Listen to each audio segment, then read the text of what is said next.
The world had shrunk to the size of a cold stone and the sound of her own breathing.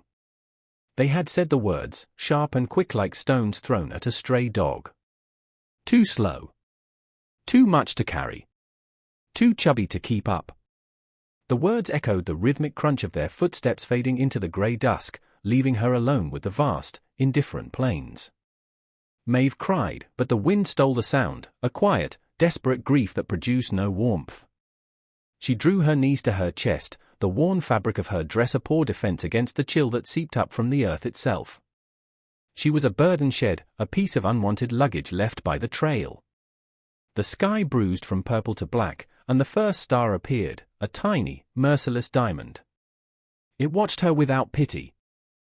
Fear was a living thing inside her, coiling in her stomach, tightening her throat. Every rustle of the sagebrush was a predator, every hoot of a distant owl a death sentence. She closed her eyes, willing herself to disappear, to be as small and silent as the stone she sat on. Then, a new sound. Not the wind, not the skittering of some unseen creature. It was a heavy, deliberate tread that made the ground tremble slightly. Maeve's eyes shot open. A shape blotted out the stars, a silhouette so tall it seemed to scrape the heavens. It was a person, impossibly large, moving with a slow, powerful grace. As it drew closer, the faint starlight glinted off the brim of a wide hat and the long barrel of a rifle held loosely in one hand. The figure stopped a dozen paces away, a mountain of stillness. Maeve couldn't breathe. This was it. This was the end the whispers of the brush had promised. The figure was a woman. Her face, shadowed by the hat, was carved from granite and sorrow. She looked down at Maeve, her expression unreadable. For a long moment, there was only the wind and the vast, crushing silence between them. Then the giant woman sighed, a sound like shifting rock, and Maeve saw the weariness in her, a weariness as deep and wide as the plains themselves. The woman, Ilara, did not speak. Words were useless currency out here. She had seen the tracks an hour back, a group, moving fast, one set of prints smaller, lagging, then disappearing altogether. She knew what it meant. It was the brutal calculus of survival, a logic she understood but had never accepted. Seeing the child, small and shivering, confirmed the cold equation. Her first instinct, honed by years of solitude, was to turn away. A child was a mouth to feed, a vulnerability, a tether to a world of softness she had long since cut herself off from.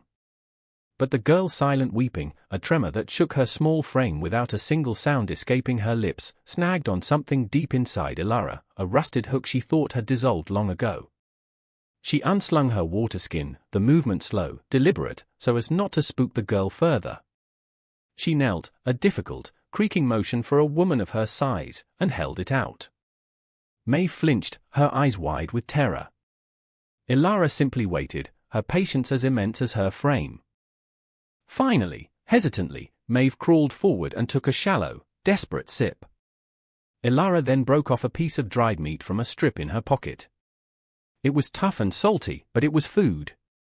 The girl took it with trembling fingers, chewing slowly, her gaze never leaving Ilara's face. Satisfied, Ilara stood. She unfastened the great canvas duster she wore and wrapped one of its heavy corners around the child's shoulders. It was a gesture of immense, unspoken commitment. She turned and began to walk, her long strides eating up the ground. She did not look back to see if Maeve was following.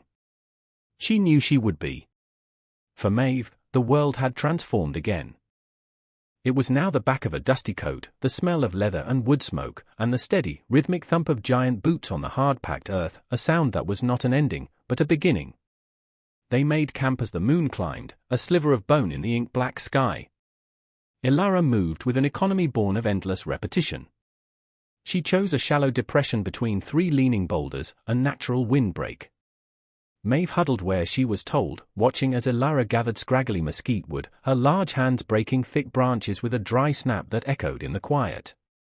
The fire was built with the precision of a ritual, tinder, kindling, then larger logs, all laid in a careful structure.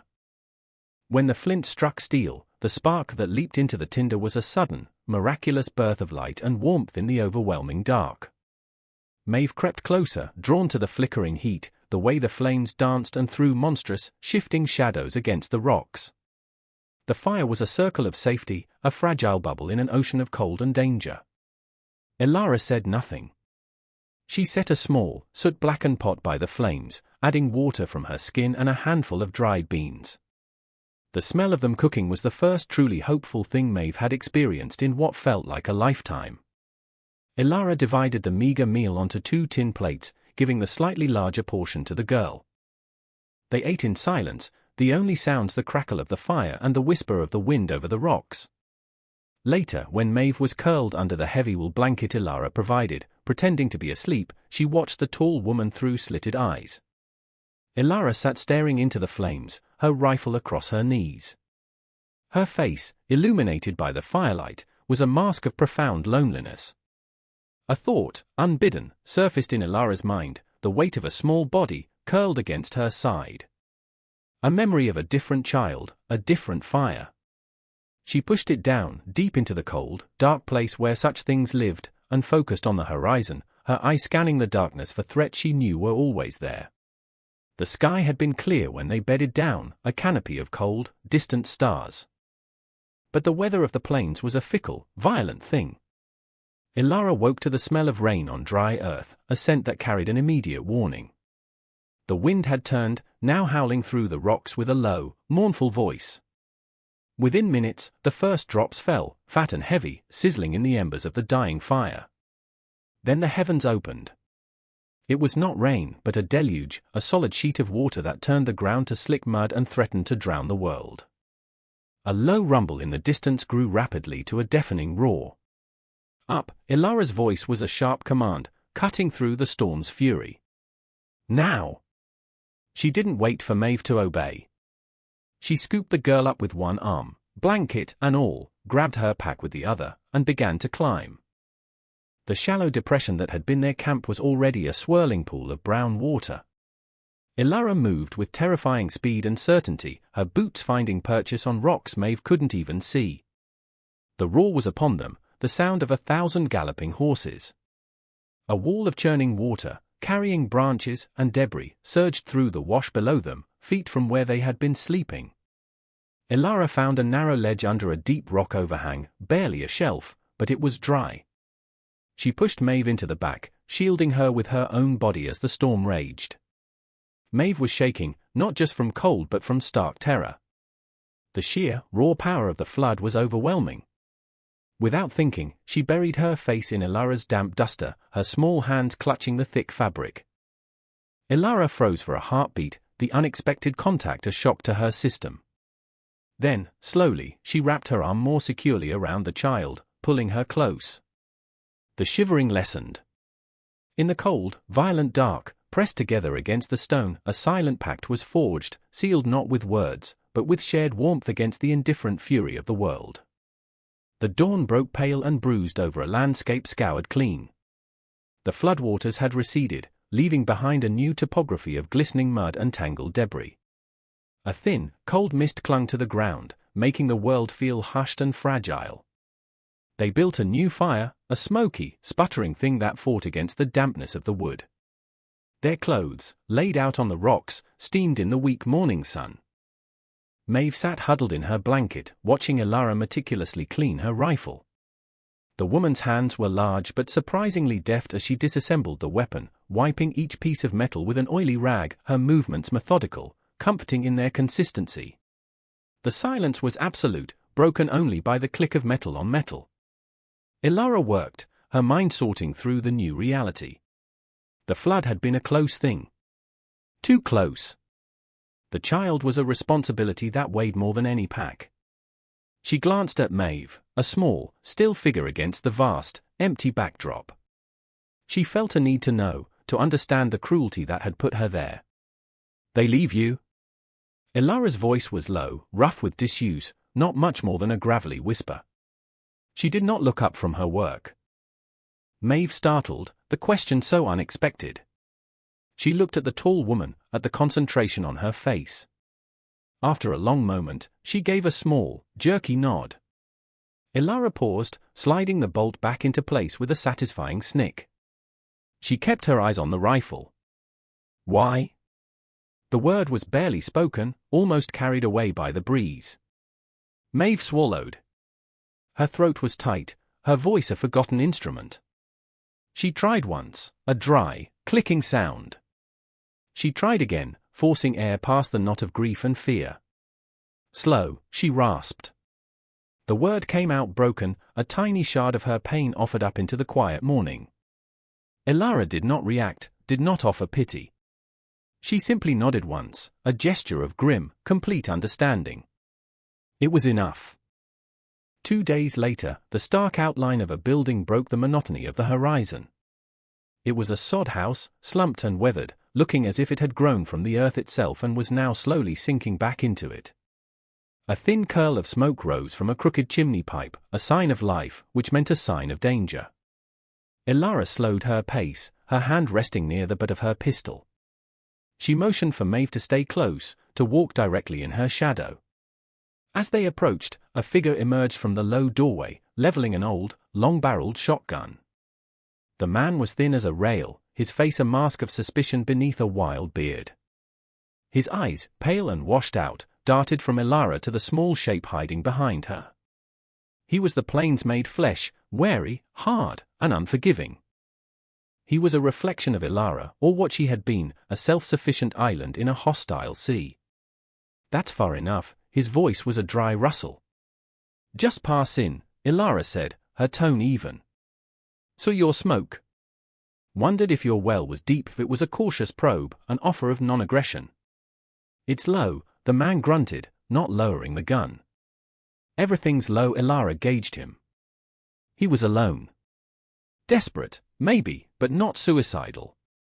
She unstrapped a small skinning knife from her belt, a good one, with a bone handle. She held it out. Trade for a full skin of water. And that she nodded toward a small, withered patch of ground where a few sad-looking vegetables struggled to grow. The man's eyes flickered to the knife, then to Maeve. A flicker of something other than suspicion crossed his face. He lowered the shotgun a few inches. Water, he agreed. And 2 carats. The transaction was conducted in tense silence. As Elara filled her water skin from his brackish well, the man stared at Maeve. He disappeared inside and returned with a piece of hardtack, holding it out to the girl. Maeve looked to Elara, who gave a slight nod. The girl took the cracker, her small hand brushing his rough, dirt-caked fingers. It was the barest minimum of human communion, a grudging acknowledgement of shared hardship. They did not linger. As they walked away, Elara did not have to explain the lesson. In this world, trust was a currency more valuable and far rarer than water. The day settled into a rhythm, dictated by the sun and the terrain. The journey was the new reality, and survival was a series of small, vital lessons. Elara began to teach Maeve, not with lectures, but with actions.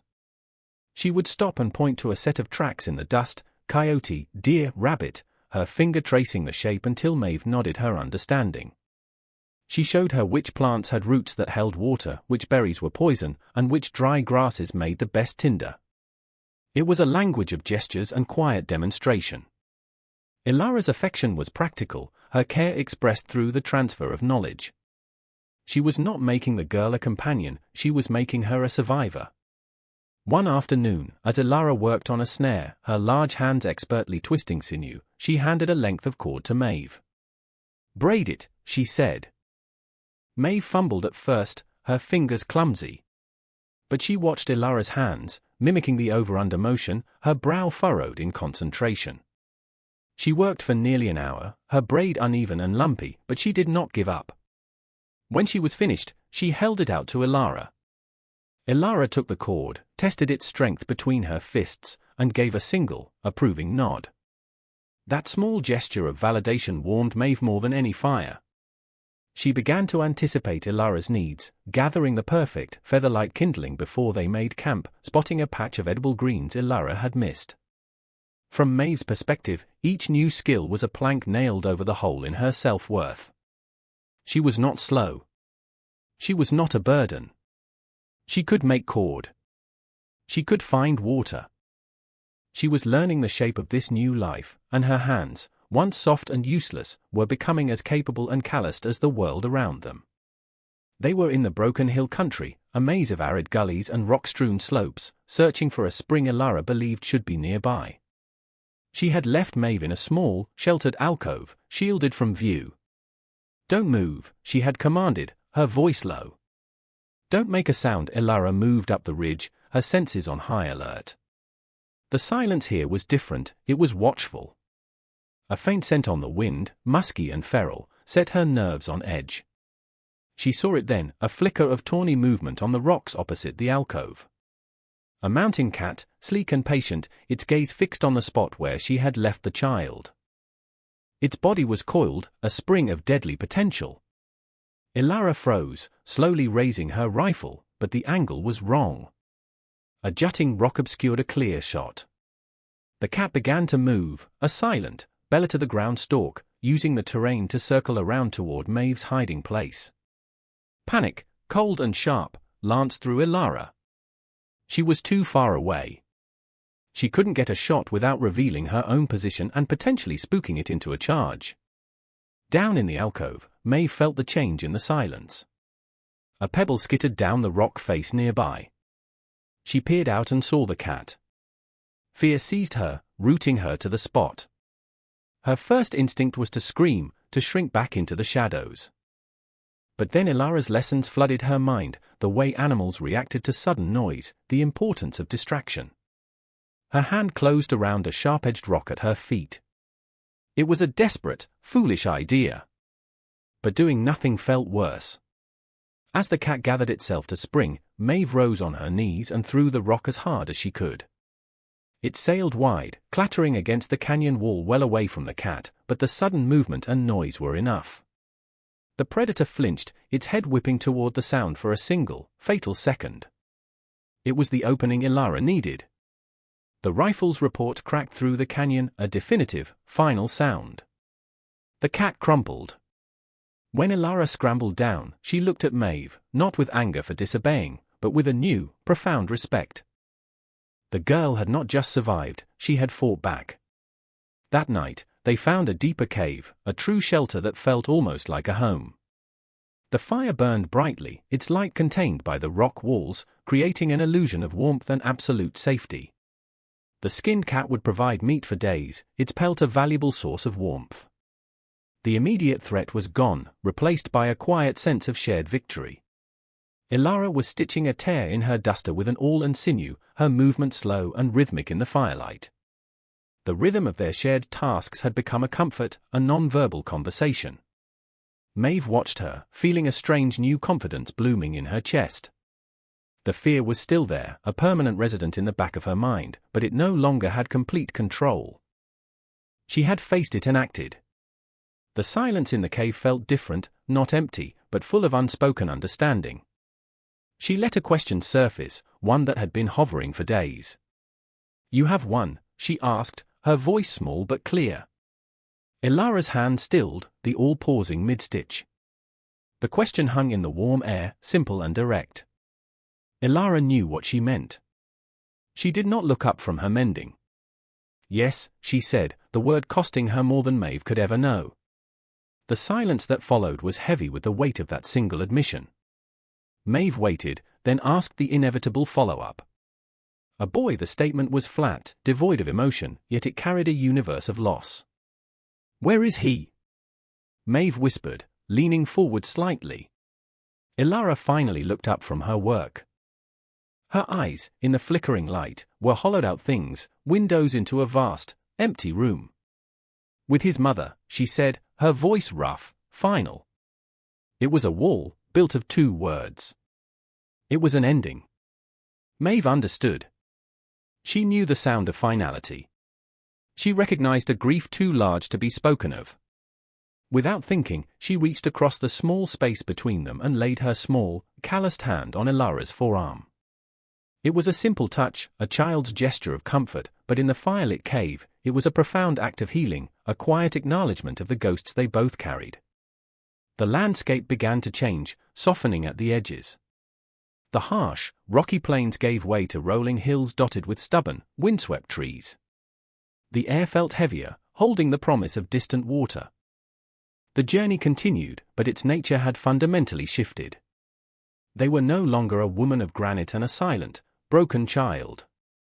They were a unit, a small, two-person tribe moving with a shared purpose. Maeve no longer walked in Ilara's shadow but often beside her, her shorter strides keeping a steady pace with the woman's long, ground-eating gait.